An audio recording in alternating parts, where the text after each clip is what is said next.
Assalamualaikum warahmatullahi wabarakatuh.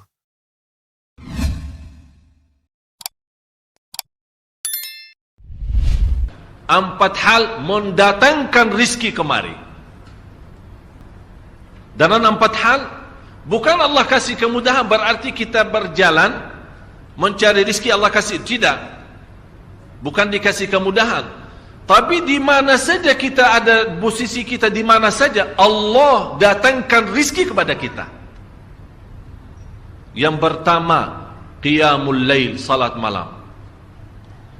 Yang kedua, berbanyak istighfar waktu sahur.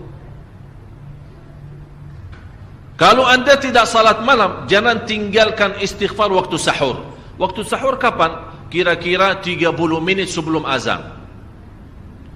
Disitulah Allah sendiri memuji. Allah bangga dan senang terhadap orang yang sahur. Sampai ulama berkata, tidak ada ibadah yang terbaik di waktu sahur selain istighfar. Jadi boleh baca Quran, boleh salat malam, boleh zikir, boleh apapun, tapi yang terbaik istighfar. Fokus hanya istighfar.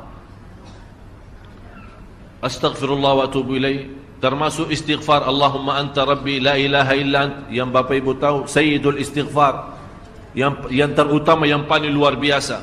Allahumma anta rabbi la ilaha illa anta khalaqtani wa ana abduka wa ana ala ahdika wa wa'dika mastata'at a'udzu bika min syarri ma sana'at abu'u laka bi ni'matika alayya wa abu'u bi dhanbi faghfirli fa innahu la yaghfiru adh-dhunuba. Ya Allah, kalau kita fahami doa ini luar biasa. Oleh karena itu kata Rasulullah, barang siapa yang membaca sayyidul istighfar, kemudian di malam hari dengan keyakinan dia meninggal habis baca istighfar, masuk surga. Masuk surga. Berarti ini salah satu doa yang menjaminkan dengan mudah masuk surga.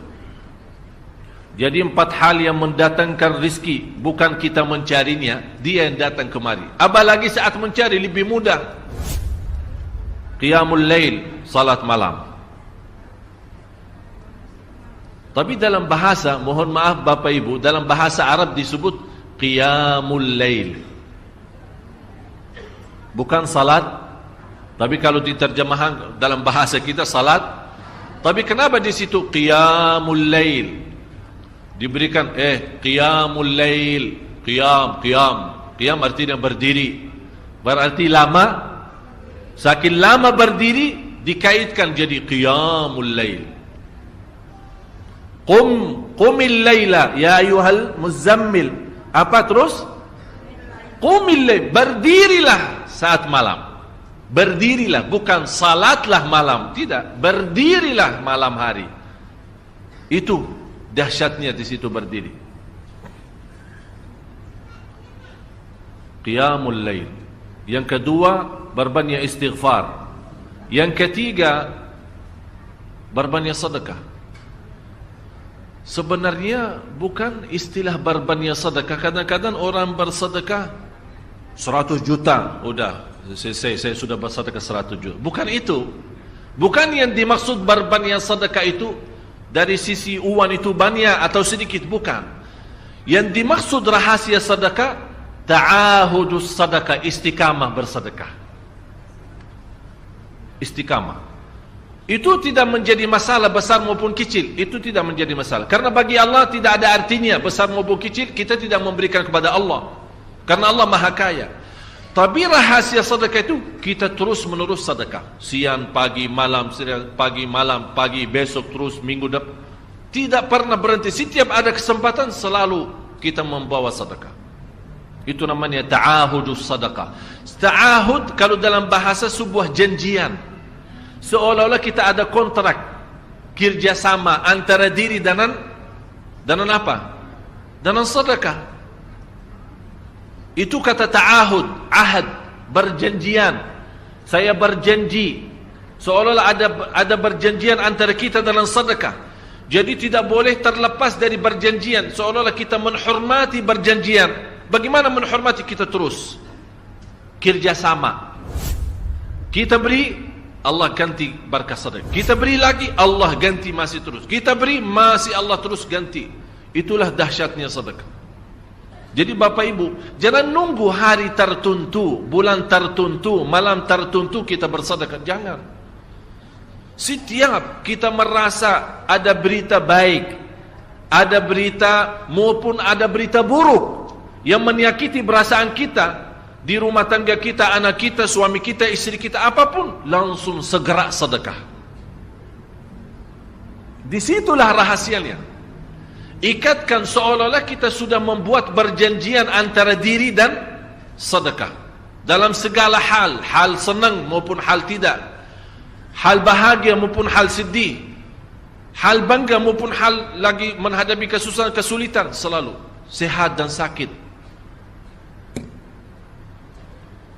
Terus yang keempat, zikir, berzikir pagi hari dan sore hari. Berzikir pagi hari dan sore hari. Ini 4 hal Bapak Ibu.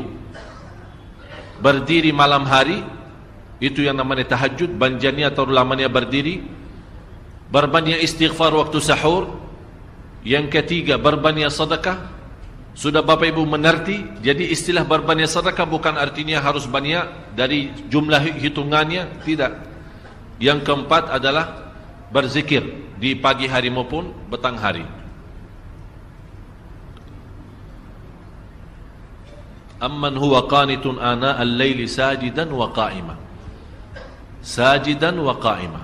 Jadi Bapak Ibu, saat kita berdiri lama, walaupun baca satu ayat, diulangi berkali-kali.